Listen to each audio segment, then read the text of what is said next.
Hello guys! Welcome back to my channel, to my page. Sa mga hindi pa nakasubscribe dyan, subscribe na kayo because we have another vlog here. Kaya naman, samahan niyo ako.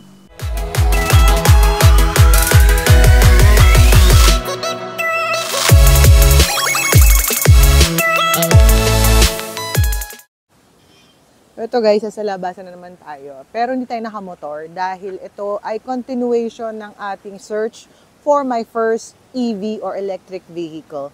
At nakapunta na tayo dito before, dito sa Dongfang at sa GWM. Ay, hindi pala tayo pumasok sa GWM. Sa Dongfang lang, tsaka dito sa Jetour. Kung naaalala niyo yung mga first vlog ko tungkol sa EV, ay dito para i-feature mga electric na meron sila. And finally, after going here, and sa Tesla, sa of course, BYD and other electric vehicles. Sa Anis, nagpunta rin tayo. Mga iba't ibang dealers. Ayan na, ang ating motor. Ayan. Hindi pala motor. Masyado na motor. Kotse. Ayan, color yellow.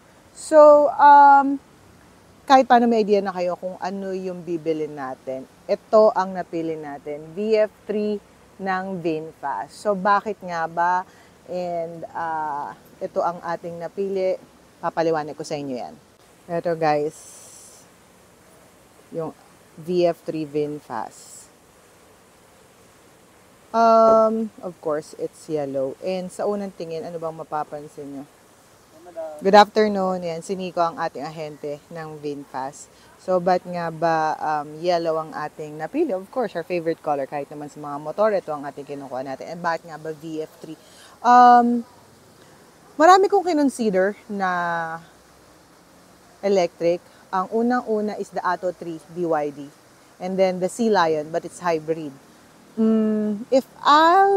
Gusto ko rin pala ng Tesla. So, shout out Tesla Philippines. Yan. Nakapunta rin tayo dyan, nakapag-try din tayo ng mga electric vehicle nila. At gusto ko siya, in fairness. Pero, hindi kaya ng budget ko ngayon ng mga priorities ko. Kasi nung una, gusto ko talaga ng electric because I want to try electric vehicles. Yun lang. Additional car sa akin, sa family. Pero, yung start ng mga videos ko tungkol doon, kaya malalaking mga electric ang kinukuha ko noon eh. Or tinetest natin like the Atto 3 and the Sea Lion. Kaya lang, what happened is, magka-college na yung panganay ko. And he requested na baka pwedeng magkaroon na siya ng sarili niyang sasakyan. At dahil doon ay, yan. At dahil doon ay tumingin tayo ng maliliit na electric. Kasi, ba't nga ba electric para sa panganay ko? Unang-una, I find it, what do you call this? Mas tipid kasi hindi siya gasolina, diba? Meron kaming solar panel system sa bahay. So, malaking bagay kung electric ang makakuha ko. And at the same time, yung liit nung kotse, sakto lang para sa teenager. And ang pinaka-reason talaga is yung range. Yung anak ko, ayoko munang magagala gamit yung sasakyan. At kung may range to na limited lang, feeling ko, kahit paano, makokontrol ko at mapipilitan siyang umuwi sa oras dahil hindi siya pwedeng makalayo. Pati na rin yung speed na pwede niyang magamit or maitakbo sa electric. So, kung mga tipong ganito, hindi mga tipong Tesla na matitindi, diba? Hindi siya pwedeng magmabilis talaga. At dahil first car niya, hindi rin safe. Yon ang main reason talaga kung ba't electric ang gusto ko para sa panganay ko. So, for me, personally, gusto ko na Sea Lion. Very affordable. Very nice looking. Very, what they call this, super sulit ang Sea Lion. Kaya naman marami tayong mga kaibigan na Sea Lion ang ating sinabi sa kanila na bilhin as their first hybrid or electric. Hindi pala electric, hybrid. Pero, what they call this, kung akong tatanungin, Sea Lion is my first option. Second is the Model 3 of Tesla. And then the Atto 3. So, hybrid. And then, 2 electrics ng Tesla and ng BYD. Actually, bago itong VF3. Meron na ako na pre-order sa Anis, yung Wuling na parang Jimny. Kulay itim. Nag-down ako sa Anis, shout out Anis sa may Tagaytay, ang bait nila in fairness. Nag-down ako sa kanila ng I think 10,000 or 50,000, hindi ko na maalala, medyo matagal na. So nag-down ako sa kanila, tapos naghintay lang ako ng 1 month. Walang 2 months, dumating yung unit. First in the Philippines, yung Wuling na yon. Ano nga ba tawag locally nun? Basta yung parang Jimny, kapakita ko yung picture. So, kulay itim yung in-order ko. Maganda yung range, maganda yung price. Pero mas mahal kumpara kung magiging available locally. Kaya lang, ang tagal ng stock sa Wuling Philippines. So, yun nga, kumuha ko sa Anis dahil gusto ko talaga itsura nung parang Jimny. Pagdating niya, dumating naman yung VinFast sa Philippines, and then nakakita ko in actual sa Alabang Town Center. And then dinemo ni Nico, and then nagustuhan ko siya. 745 lang itong VF3. Yung kinuha kong, or yung na-pre-order ko sa Anis is 1.2. So, ang laki ng price difference, almost 500,000, diba? So, naisip ko, hindi sulit for a first car ng isang teenager. Kaya, kinancel ko yung aking pre-order sa Anis. I'm so sorry. Pero ni-refund naman nila ako. And sabi nila, marami daw may gusto ng unit na yun nung dumating sa dealership, sa showroom nila. Kaya feeling ko nabenta naman nila agad yun. And then I opted nga with this VF3. 745 to pag all-in.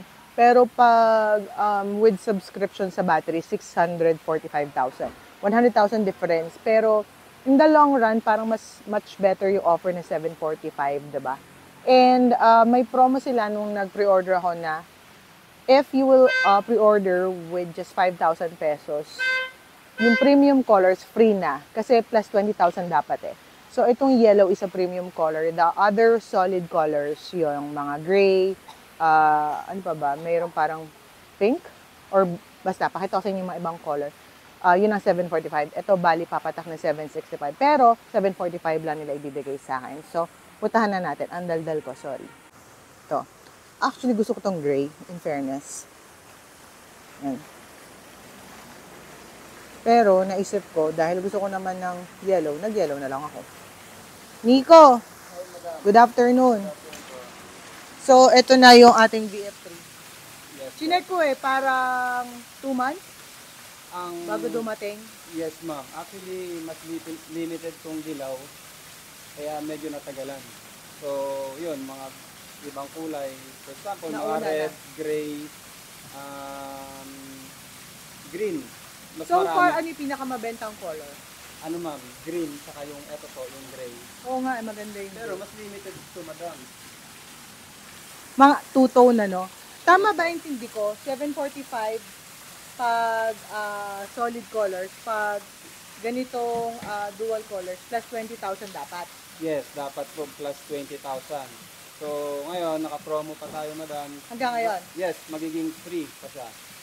Okay, worth 20,000 Yes, din po. yun. Tapos mayroon na rin silang free tint. Ayan, tinitint na nila. Not bad.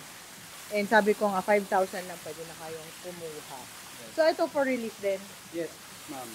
Okay. So, tatlo ang release today. Wow. Congrats. Thank you po. So, bibigay ko yung number ni Nico para sa mga inquiry. Yes, Pwede po. siyang direct message. But, tuwing kailan kayo pwedeng bisitahin? Anytime, madam. For now, kahit Monday to Sunday, open po Open, kami. dito. Kasi meron kaming display sa ATC Mall, Doon sa Alabang. nakita tayo. Pero doon nyo lang makita si Nico. Tapos, may pwede rin mag-test ride, di ba? Yes po, anytime din po. Basta, Schedule. before the day, ano po, pa-schedule lang po. Ayan. Thank you, Nico.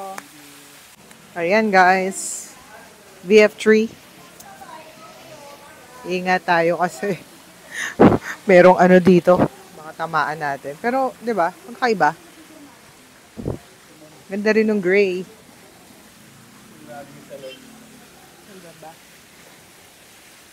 Oh, so release na, napatint na. I love the tint. So black.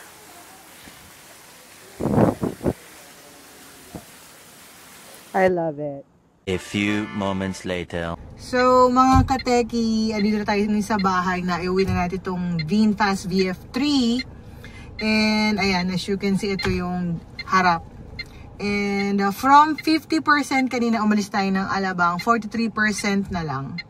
Although puno ang ating kotse, so medyo mabigat tayo. And so far, I think it's a good sign na konti lang yung nabawas doon sa range natin. Anyway, gagawa tayo ng part 2 nitong video na to or nitong topic na to with the VF3 para mapakita ko naman sa inyo yung loob and some specs nitong VinFast VF3. Sa mga hindi pa nakasubscribe yan, please subscribe and I hope to see you again on my next vlog. Bye-bye mga kateki!